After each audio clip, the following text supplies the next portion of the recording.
میلے کی آخری رات تھی، پورا چاند ابھرتا آ رہا تھا، صحرا کی فضا شیشے کی طرح شفاف تھی۔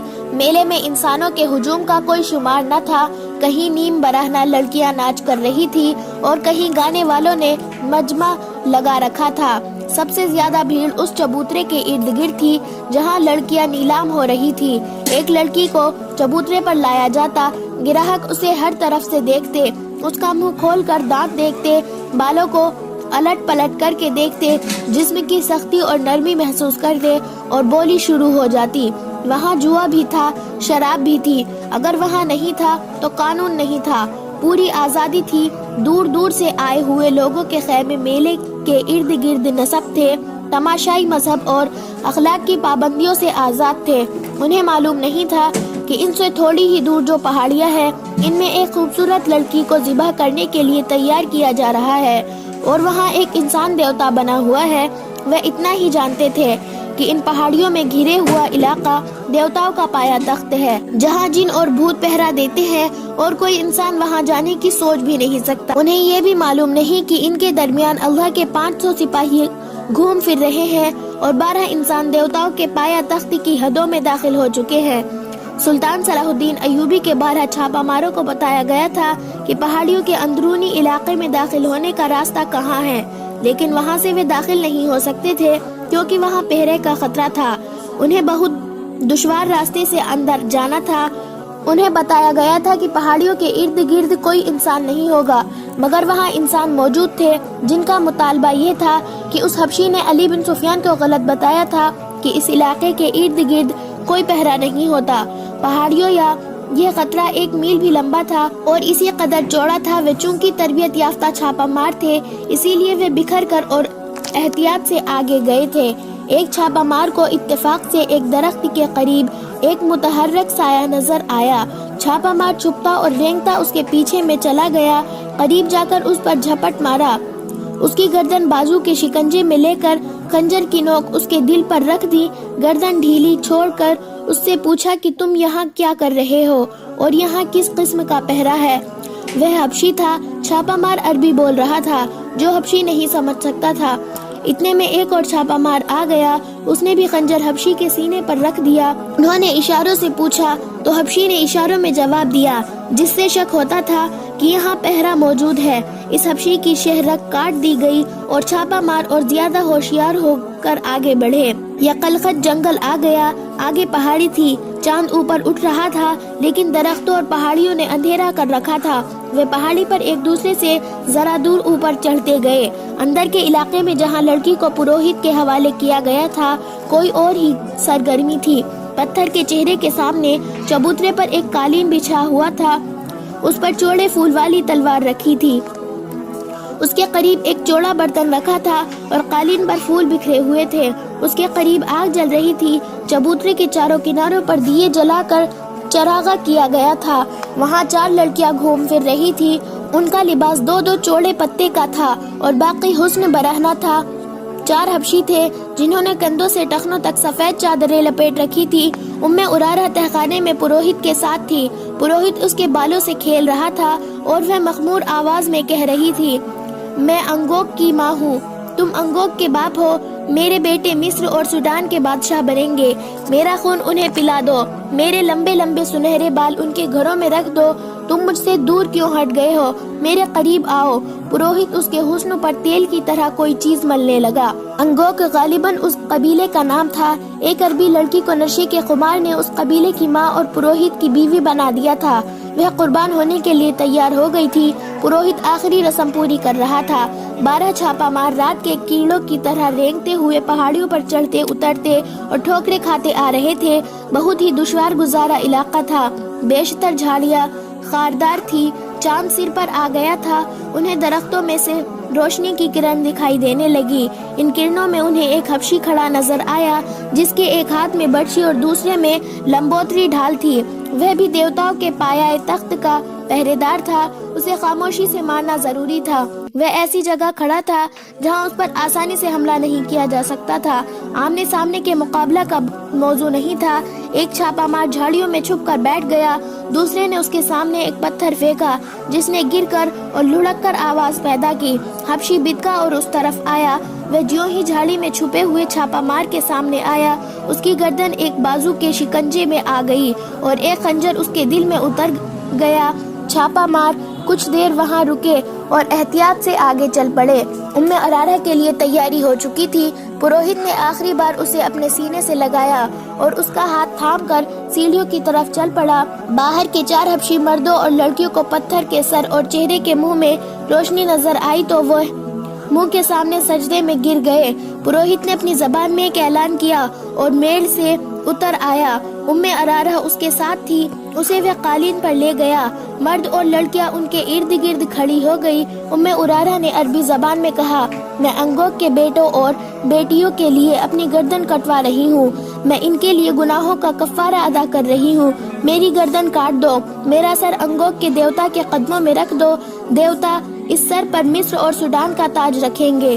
چاروں آدمی اور لڑکیاں ایک بار پھر سجدے میں گر گئی۔ پروہت نے ارارہ کو قالین پر 2 رانوں بٹھا کر اس کا سر آگے جھکا دیا اور وہ تلوار اٹھا لی جس کا فل پورے ہاتھ جتنا چوڑا تھا۔ چھاپا مار جو سب سے آگے تھا رک گیا، اس نے سرگوشی کر کے پیچھے آنے والے کو روک لیا۔ پہاڑی کی بلندی سے انہیں چبوترا اور پتھر کا سر نظر آیا۔ چبوترے پر ایک لڑکی 2 رانوں بیٹھی تھی جس کا سر جھکا ہوا تھا۔ شفاف چاندنی، چراغاں اور بڑی مشالوں نے سورج کی روشنی کا سما بنا رکھا تھا۔ لڑکی کے پاس کھڑے آدمی کے ہاتھ میں تلوار تھی۔ 2 رانوں بیٹھی ہوئی لڑکی برہنہ تھی، اس کے جسم کا رنگ بتا رہا تھا کہ حبشی قبیلے کی لڑکی نہیں۔ چھاپا مار دور تھے اور بلندی پر بھی تھے، وہاں سے تیر خطا جانے کا خطرہ تھا، مگر وہ جس پہاڑی پر تھے اس سے کے آگے ڈھلان نہیں تھی بلکہ سیدھی دیوار تھی جس سے اترنا ناممکن تھا۔ وہاں سے تیر خطا جانے کا خطرہ تھا، مگر وہ جس پہاڑی پر تھے اس کے آگے ڈھلان نہیں تھی بلکہ سیدھی دیوار تھی جس سے اترنا ناممکن تھا۔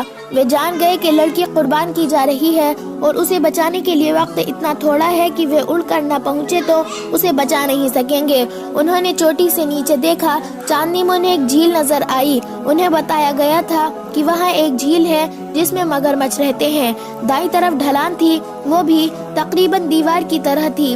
وہاں جھاڑیاں اور درخت تھے، انہیں پکڑ پکڑ کر اور ایک دوسرے کے ہاتھ تھام کر وہ ڈھلان اترنے لگے۔ ان میں سے آخری جان باز نے اتفاق سے سامنے دیکھا۔ چاندنی میں سامنے کی چوٹی پر اسے ایک حبشی کھڑا نظر آیا۔ اس کے ایک ہاتھ میں ڈھال تھی اور دوسرے ہاتھ میں برچھی جو اس نے تیر کی طرح پھینکنے کے لیے تان رکھی تھی۔ چھاپا ماروں پر چاندنی نہیں پڑ رہی تھی، حبشی ابھی شک میں تھا۔ آخری چھاپا مار نے کمان میں تیر ڈالا، رات کی خاموشی میں کمان کی آواز سنائی دی، تیر حبشی کی شہرگ میں لگا اور وہ لڑکتا ہوا نیچے آ گیا۔ چھاپا مار ڈھلان اترتے گئے، گرنے کا خطرہ ہر قدم پر تھا۔ پروہت نے تلوار کی دھار ارارہ کی گردن پر رکھی اور اوپر اٹھائی۔ لڑکیاں اور مردوں نے سجدے سے اٹھ کر 2 زانوں بیٹھتے ہوئے سوز اور دھیمی آواز میں کوئی گانا شروع کر دیا۔ یہ ایک گونج تھی جو اس دنیا کی نہیں لگتی تھی۔ پہاڑوں میں گھری ہوئی اس تنگ سی وادی میں ایسا طلسم طاری ہوا جا رہا تھا جو باہر کے کسی بھی انسان کو یقین دلا سکتا تھا کہ یہ انسانوں کو نہیں، دیوتاؤں کی سرزمین ہے۔ پروہت تلوار کو اوپر لے گیا۔ اب تو 1-2 سانسوں کی دیر تھی، تلوار نیچے کو آنے ہی والی تھی کہ ایک تیر پروہت کی بغل میں دھس گیا۔ اس کا تلوار والا ہاتھ ابھی نیچے نہیں گرا تھا کہ 3 تیر بے وقت اس کے پہلو میں اتر گئے۔ لڑکیوں کی چیخیں سنائی دی، مرد کسی کو آواز دینے لگے۔ تیروں کی ایک اور باڑھ آئی جس نے 2 مردوں کو گرا دیا۔ لڑکیاں جدھر منہ آیا ادھر دوڑ پڑی۔ ارارہ اس شور و غل اور اپنے ارد گرد تڑپتے ہوئے اور خون میں ڈوبے ہوئے جسموں سے بے خبر سر جھکائے بیٹھی تھی۔ چھاپا مار بہت تیزی سے دوڑتے آئے، چبوترے پر چڑھے اور ارارہ کو ایک نے اٹھا لیا۔ وہ ابھی تک نشے کی حالت میں باتیں کر رہی تھی۔ ایک جان باز نے اپنا کرتا اتار کر اسے پہنا دیا۔ اسے لے کر چلے ہی تھے کہ ایک طرف سے باہر 13 حبشی برچیاں اور ڈھالے اٹھائے دوڑتے آئے۔ ان میں 4 کے پاس تیر کمان تھے، انہوں نے تیر برسائے۔ باقی چھاپا مار ایک طرف چھپ گئے اور جب حبشی آگے آئے تو عقب سے ان پر حملہ کر دیا۔ ایک تیر انداز نے کمان میں فلکتے والا تیر نکالا، فلکتے کو آگ لگائی اور کمان میں ڈال کر اوپر کو چھوڑ دیا۔ تیر دور اوپر جا کر رکا تو اس کا شعلہ جو رفتار کی وجہ سے دب گیا تھا رفتار ختم ہوتے ہی بھڑکا اور نیچے آنے لگا۔ میلے کی روشنی ابھی مند نہیں پڑی تھی۔ تماشائیوں میں سے 500 تماشائی میلے سے الگ ہو کر اس پہاڑی خطے کی طرف دیکھ رہے تھے۔ انہیں دور فضا میں ایک شعلہ سا نظر آیا جو بھڑک کر نیچے کو جانے لگا۔ وہ گھوڑوں اور اونٹوں پر سوار ہوئے، ان کے کمانڈر ساتھ تھے۔ پہلے تو وہ آہستہ آہستہ چلے تاکہ کسی کو شک نہ ہو۔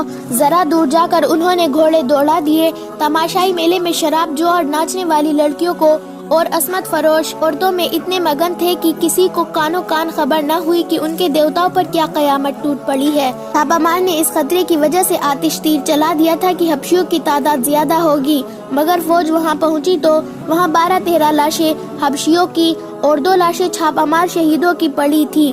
وہ برچھیوں سے شہید ہوئے تھے۔ کمانڈروں نے وہاں کا جائزہ لیا، پتھر کے منہ میں گئے اور تہخانے میں جا پہنچے۔ وہاں انہوں نے جو چیزیں ہاتھ ملی وہ اٹھا لی۔ ان میں ایک پھول بھی تھا جو قدرتی نہیں بلکہ کپڑوں سے بنایا گیا تھا۔ احکام کے مطابق فوج کو وہیں رہنا تھا، لیکن پہاڑوں میں چھپ کر چھاپہ ماروں نے ارارہ کو اور گھوڑے پر ڈالا اور قاہرہ کی طرف روانہ ہو گئے۔ صبح طلوع ہوئی، میلے کی رونق ختم ہو گئی تھی۔ بیشتر تماشائی رات شراب پی پی کر ابھی تک مدہوش پڑے تھے۔ دکاندار جانے کے لیے مال اسباب باندھ رہے تھے، لڑکیوں کے ویاپاری بھی جا رہے تھے۔ صحرا میں روانہ ہونے والوں کی قطاریں لگی ہوئی تھی۔ میلے کے قریب جو گاؤں تھا وہاں کے لوگ بے تابی سے اس لڑکی کے بالوں کا انتظار کر رہے تھے جسے رات قربان کیا گیا تھا۔ اس قبیلے کے لوگ جو دور دراز دیہات میں رہنے والے تھے پہاڑی جگہ سے دور کھڑے دیوتاؤں کے مسکن کی طرف دیکھ رہے تھے۔ ان کے بڑے بوڑھے انہیں بتا رہے تھے کہ ابھی پروہت آئے گا، وہ دیوتاؤں کی خوشنودی کا پیغام دے گا اور انہیں بال تقسیم کرے گا، مگر ابھی تک کوئی نہیں آیا تھا۔ دیوتاؤں کے مسکن پر سکوت طاری تھا۔ اس منتظر ہجوم کو معلوم نہ تھا کہ وہاں فوج مقیم ہے اور اب وہاں سے دیوتاؤں کا کوئی پیغام نہیں آئے گا۔ دن گزرتا گیا۔ قبیلے کے جن نوجوانوں نے قربانی کی باتیں سنی تھی انہیں شک ہونے لگا کہ یہ سب جھوٹ ہے۔ دن گزر گیا، سورج انہی پہاڑیوں کے پیچھے جا کر ڈوب گیا۔ کسی میں اتنی جرت نہیں تھی کہ وہاں جا کر دیکھتے کہ پروہت کیوں نہیں آیا۔ طبیب کو بلایا گیا۔ سلطان صلاح الدین ایوبی نے کہا، لڑکی پر نشے کا اثر ہے۔ ارارہ اس کے سامنے بیٹھی تھی اور کہہ رہی تھی، میں انگوب کی ماں ہوں، تم کون ہو؟ تم دیوتا نہیں ہو، میرے شوہر کہاں ہے؟ میرا سر کاٹو اور دیوتاؤں کو دو، مجھے میرے بیٹوں پر قربان کر دو۔ وہ بولے جا رہی تھی مگر اب اس پر گنودگی بھی طاری ہو رہی تھی، اس کا سر ڈول رہا تھا۔ طبیب نے آتے ہی اس کی کیفیت دیکھی اور اسے کوئی دوائی دے دی۔ ذرا سی دیر میں اس کی آنکھیں بند ہو گئی، اسے لٹا دیا گیا اور وہ گہری نیند سو گئی۔ سلطان صلاح الدین ایوبی کو تفصیل سے بتایا گیا کہ پہاڑی خطے میں کیا ہوا اور وہاں کیا ملا ہے۔ اس نے اپنے نائب سالار الناصر اور بہاؤالدین شداد کو حکم دیا 500 سوار لے جائے، ضروری سامان لے جائے اور اس بت کو توڑ ڈالے، مگر اس جگہ کو فوج کے گھیرے میں رکھے، حملے کی صورت میں مقابلہ کرے۔ اگر وہ لوگ دب جائے اور لڑ نہ سکے تو انہیں وہ جگہ دکھا کر پیار اور محبت سے سمجھائے کہ یہ محض ایک فریب تھا۔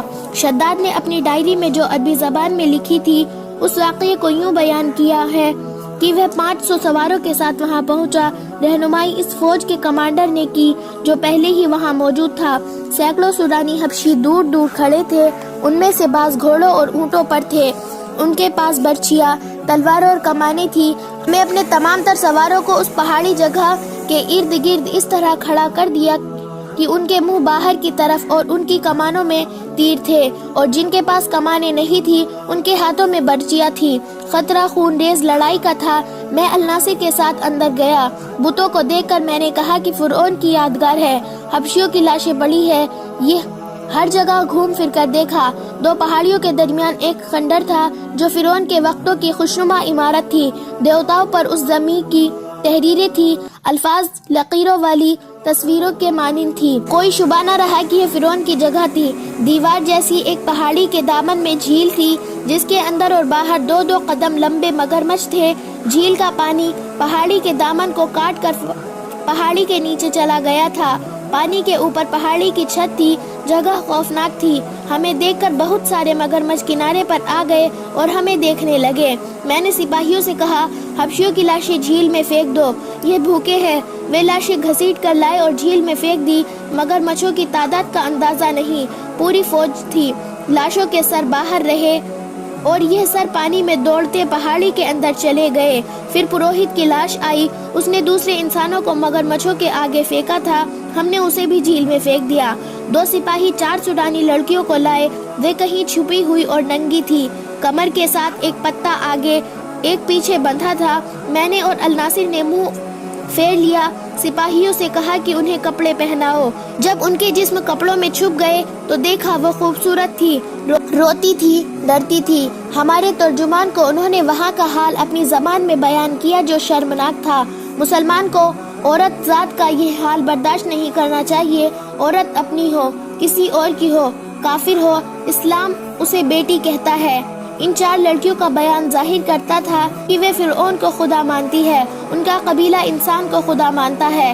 یہ جگہ خوشنما تھی، سارے صحرا میں سرسبز تھی، اندر پانی کا چشمہ تھا جس نے جھیل بنائی، درخت تھے جنہوں نے سایہ دیا۔ کسی فرعون کو یہ مقام پسند آیا تو اسے تفریح کا مقام بنایا، اپنے خدائی کے ثبوت میں یہ بت بنائے، اس میں تہخانہ رکھا اور یہاں عیاشی کی۔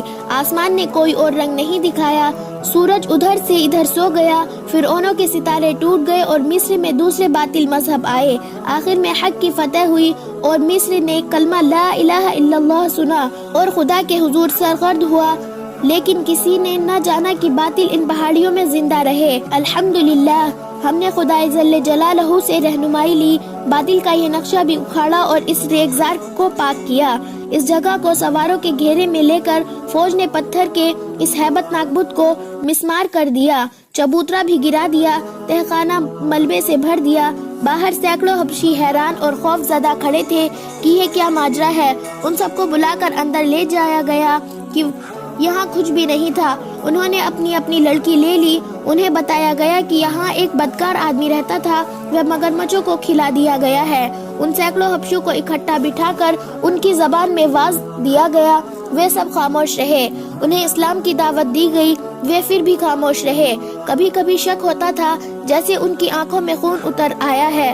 انہیں یہ الفاظ دھمکی کے لہجے میں کہے گئے، اگر تم سچے خدا کو دیکھنا چاہتے ہو تو ہم تمہیں دکھائیں گے۔ اگر تم اسی جگہ کو جہاں تم بیٹھے ہو اپنی جھوٹے خداؤں کا گھر کہتے رہو گے تو ہم ان پہاڑیوں کو بھی ریزہ ریزہ کر کے ریت کے ساتھ ملا دیں گے، پھر تم دیکھو گے کہ کون سا خدا سچا ہے۔